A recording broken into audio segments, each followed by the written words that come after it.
Hello everyone, hello my dear lovely students, कैसे हैं आप लोग। I hope you are doing great और आशा करता हूं कि आप सभी का हाल काफी अच्छा होगा एंड आप लोग कंटिन्यू प्रिपरेशन कर रहे होंगे अपने ड्रीम को अचीव करने के लिए। So all dear student, welcome back once again to our YouTube channel.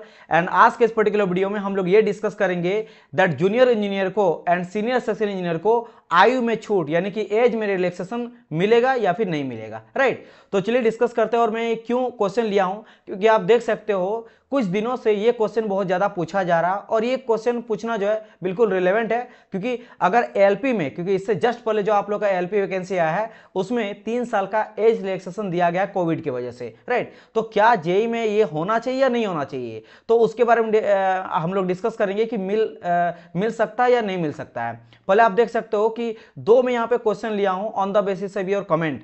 पहला क्वेश्चन तो ये मैं लिया हूं जो अधिकतर बच्चों के द्वारा पूछा गया है, that sir RRB JE and senior section में एज रिलैक्सेशन 3 साल होनी चाहिए, है ना। सर आरआरबी जेई में भी एज रिलैक्सेशन मिलेगा या नहीं मिलेगा, है ना। फिर कहा गया सर एज रिलैक्सेशन जनरल वालों को बच्चों को मिलनी चाहिए। फिर कहा गया सर जेई में भी 3 साल कोविड के रिलैक्सेशन मिलेगा ना, बिकॉज यूआर से मैं हूं और एज खत्म होने वाला है तो टेंशन में हूं, 3 साल एज रिलैक्सेशन जेई में भी मिलना चाहिए। Please reply sir, right.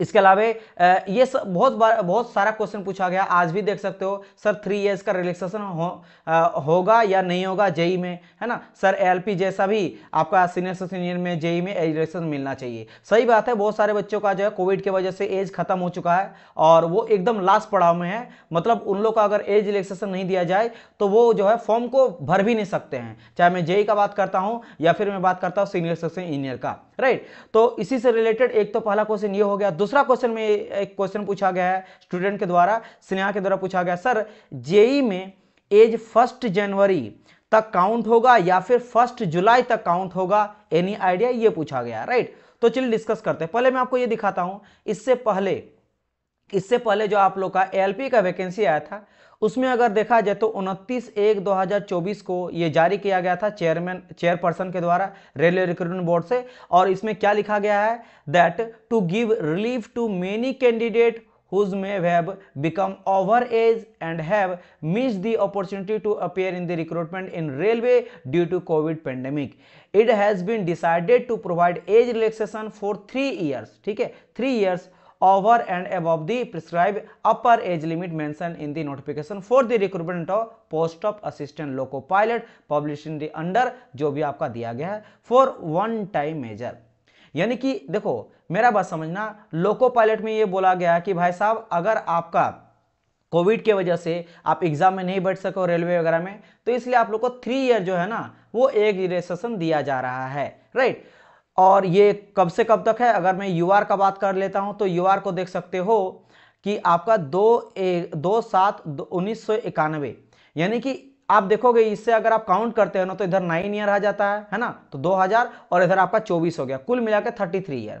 तो 33 ईयर आपको जनरल वाले को दिया जाएगा, है ना। ओबीसी का अगर बात करते हैं तो देखो 91 है और ये 88 है, तो 3 ईयर एक्स्ट्रा मिल गया, यानी कि आपका जो ओबीसी है वो 36 ईयर तक अप्लाई कर सकते हैं। एंड अगर बात करेंगे एसटी एससी का तो ये आपका 5 ईयर एक्स्ट्रा जुड़ जाएगा, यानी कि 38 ईयर यहाँ पे आपको देखने को मिल जाएगा, राइट। तो ये 41 हो जाएगा टोटल। कितना आ जाएगा, 41 आ जाएगा। क्योंकि वैसे भी अगर मैं एसटीएससी की बात करता हूं तो आपको 35 मिलता है और प्लस यहां पे आप लोग को जो है, एक सेकेंड, यहां पे आप लोग को 38 आई थिंक तक अप्लाई कर सकते हैं। यहां पे 38 तक आप 38 ईयर तक आप अप्लाई कर सकते हो, राइट।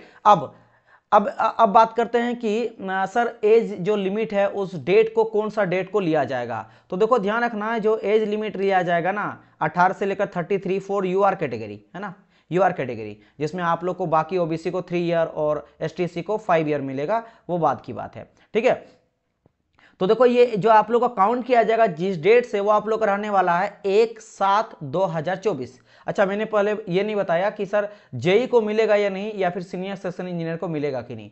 बिल्कुल मिलेगा, क्योंकि मेरा बात समझो, यहाँ पे ये कहा गया है कि एलपी वाले बच्चे जो हैं ये कोविड के वजह से कोई भी रेलवे में अपकमिंग जो आपका वैकेंसी आने वाला था या नहीं आ पाया, उसको अप्लाई नहीं कर पाया, इसीलिए दिया गया। तो भाई साहब आपका भी तो एज बढ़ जा रहा है, ऐसा तो है नहीं कि टेक्निकल वाले बच्चे का एज ही नहीं बढ़ रहा, पॉज हो गया हम लोग का एज, है ना, फिक्स्ड का फिक्स्ड ही है, हम लोग का एज बढ़ा ही नहीं, हम लोग का भी एज बढ़ा है, राइट, टेक्निकल वाले कैंडिडेट्स का भी, तो उनको भी मिलेगा। तो अगर एक को दिया गया है तो इस सभी के लिए होगा। ये ऐसा नहीं करेगी रेलवे कि भाई एएलपी को देंगे तो जेई वाले को नहीं देंगे या फिर और किसी को नहीं देंगे, ये सबको होगा।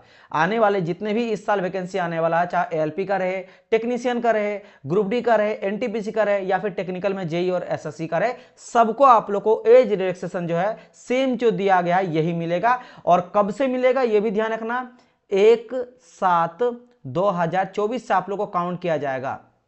यानी कि 1/7/2024 से पहले तक आपका जो है वो क्राइटेरिया में आना चाहिए।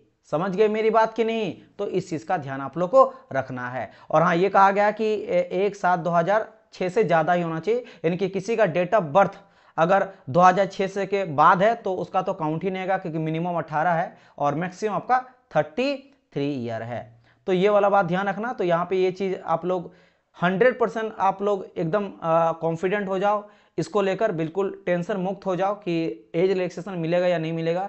श्योर है आप लोग को मिलेगा। किसी एक के बारे में यहाँ पे बात करा गया, क्योंकि अभी एएलपी का आया है, जब आएगा सबका वैकेंसी तो सब में आप लोग को ये चीज देखने को मिलेगा। समझ गए? क्योंकि भाई सबका एज तो बढ़ रहा है ना, ये तो कॉमन सेंस वाली बात है। तो ये सभी बच्चों का ये डाउट जो है ये क्लियर हो गया होगा कि आप लोग को मिलेगा। बाकी कब आएगा नोटिफिकेशन, तो जुलाई और सितंबर के बीच में जेई को रखा गया है। जैसे कि आप लोगों को पता है एनुअल कैलेंडर जारी कर दिया गया रेलवे की तरफ से। ये जो आप लोग का है ये हर साल देखने को मिलेगा, इसी टाइम पीरियड में आप लोग का नोटिफिकेशन को जारी करा जाएगा, एग्जाम होगा। हाँ, इस साल का अगर मैं बात करता हूं तो जुलाई और सितंबर में नहीं, मुझे उम्मीद है कि इससे पहले जहां तक देख रहे हैं रिक्रूटमेंट प्रोसेस जिस तरह से फास्ट चल रहा है, डिपार्टमेंट का भी कहना है कि सर इस साल फर्स्ट मतलब आपका फास्ट हो रहा है, और जो टाइम पीरियड दिया गया है ना इससे पहले ही नोटिफिकेशन आ जाएगा। क्योंकि आप देख लग सकते हो कि एलपी का जो है वो जनवरी को आ गया है, और टेक्नीशियन का बात करेंगे तो ये कहा जा रहा है कि टेक्नीशियन का शॉर्ट नोटिफिकेशन तो आ भी गया, उसमें आप देखोगे वो आपका फरवरी में कहा गया है, जबकि देखो अप्रैल से जून का बात कर रहे हैं यहाँ पे।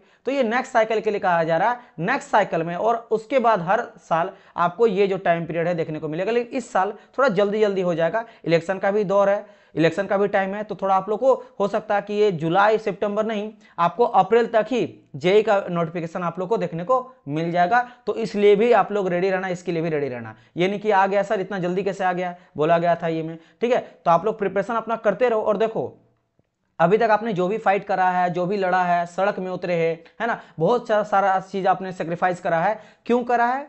नोटिफिकेशन के लिए और जॉब के लिए। अब ये चीज आ गया है तो ऐसा मत करना कि भाई प्रिपरेशन करना छोड़ मत देना, क्योंकि आपने जितना मेहनत करा है इसलिए करा ताकि इसमें आप जॉब ले सको।